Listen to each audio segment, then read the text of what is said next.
강영호 기자가 강터치를 준비했는데요. 강 기자, 일단 첫 번째 순서 어떤 거죠? 네, 이번 대선에서 꼭 주목할 만한 접전지들이 있습니다. 이걸 권역별로 저희가 벨트라는 키워드로 정리를 해봤는데요. 벨트 한번 눌러보겠습니다. 지금 전국 지도가 나와 있죠. 우측에 보시면 수도권과 충청권, 영남권으로 저희가 구분을 했습니다. 조금 더 들어가서 수도권에 보시면 이 한강 벨트와 반도체 벨트가 있습니다. 서울과 경기 지역이고요. 그리고 충청에는 세종 벨트와 족집게 벨트로 구분을 했습니다.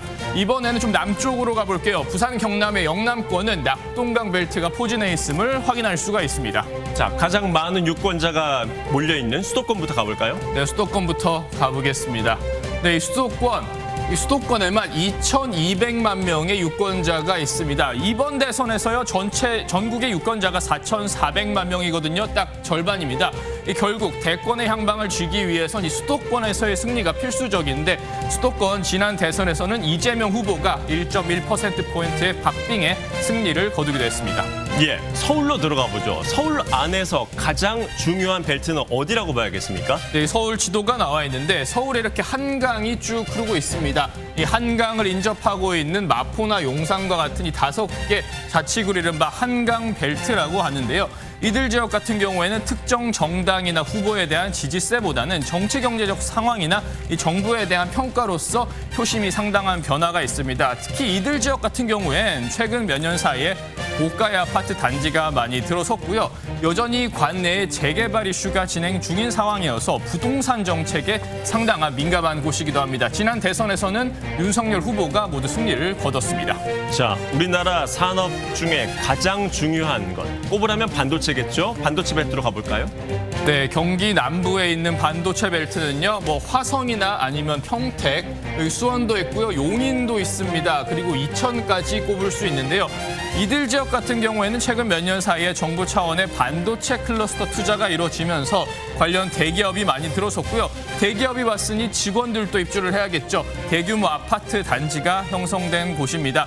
그만큼 이렇게 유권자층의 변화가 큰 곳인데 저희가 이들 반도체 지역의 개표 상황도 끝까지 유념해야 될 것 같습니다. 네, 이어서 조금 더 밑으로 가보죠. 또 가장 중요한 곳이라고 할 수 있는 중원권을 분석해보죠. 네, 충청권. 이 충청권에는 160만 명의 유권자가 포진해 있습니다. 이 상대적으로 적다고 볼 수 있는데 이 충청이 중요한 이유 바로 캐스팅 보트 지역이기 때문입니다. 이 영남과 호남과 다르게 이 또 뚜렷한 표심, 그러니까 뚜렷한 지지 정당이나 후보가 읽혀지지 않기 때문에요. 매 대선마다 주자들 자신을 충청의 아들이다, 충청의 딸이다, 충청의 사위다라는 식으로 민심을 잡기 위해서 많이 노력을 했었는데요. 지난 대선에서는 윤석열 후보가 4.23%포인트의 차이로 승리를 거뒀습니다. 예, 조금 더 안으로 들어가 보죠.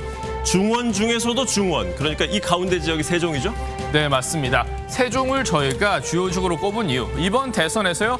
이재명, 김문수, 이준석 후보가 공통으로 낸 공약이 있습니다. 바로 이 행정수도의 세종시 이전 문제입니다. 벌써부터 세종시 집값이 들썩인다 이런 기사도 많이 볼 수 있었는데 이 행정수도 이전의 여파는 인접하고 있는 충청권 최대 도시죠. 대전으로도 지금 미치고 있고요. 서쪽으로는 충남 공주에도 영향을 미칠 수밖에 없습니다. 이 세종, 공주, 대전, 과연 세종벨트의 결과가 어떤지도 저희가 끝까지 살펴보겠습니다. 예, 다음 눈에 띄는 주제가 족집기예요.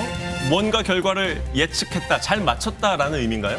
네, 말 그대로 족집게 역할을 한 곳인데요. 지금 보시면 음성이나 증평 등 충북 5개 지역 그리고 충남 금산까지 이들 6개 지역은 87년 민주화 이후의 모든 대선을 그대로 맞춘 곳입니다. 실제로 지난 대선 같은 경우에 이들 6개 지역은 윤석열 후보에게 손을 들어줬었거든요. 이번 대선에서도 족집게의 명성을 이어갈 수 있을지 저희가 한번 지켜보겠습니다. 자, 마지막으로 준비한 주제죠. 영남권으로 내려가 보죠. 네, 이번엔 영남, 부산 경남으로 가보겠습니다. 이 부산 경남 지역 560만 명의 유권자가 분포해 있는 곳입니다. 수도권 다음으로 많은 유권자가 포진해 있다고 볼 수 있는데요. 사실 PK 지역은 지난 대선에서도 나타나지만 상당히 보수 성향이 강한 곳입니다. 하지만 최근 이 PK 지역의 민심의 변화가 어느 정도 감지가 되고 있는데 바로 이 낙동강 벨트의 존재가 이 부산 경남의 관건이라고 할 수 자, 있습니다. 그럼 낙동강으로 좀 더 자세히 들어가 보죠. 낙동강 벨트 안에 어떤 지역들을 봐야겠습니까? 네, 낙동강 지도를 보면요. 낙동강이 이렇게 김해를 가로질러서 이렇게 바다로 쭉 흘러 내려갑니다. 네. 이들 지역 같은 경우에는 PK 지역 내에서도 민주당세가 강한 곳으로 평가받는 곳인데요. 이 경남의 김해와 양산 두 곳과 이 부산 네 곳을 들 수가 있습니다. 이번 대선에서요. 국민의힘 같은 경우에는 PK 지역에서 60% 이상의 득표를 목표로 하고 있고 민주당은 40% 이상의 목표를 득표로 하는 것으로 알려졌습니다. 이 양 정당의 목표가 과연 이루어질 수 있을지는 이들 예. 낙동강 벨트의 결과에 달려 있다고 볼 수가 있겠습니다. 예.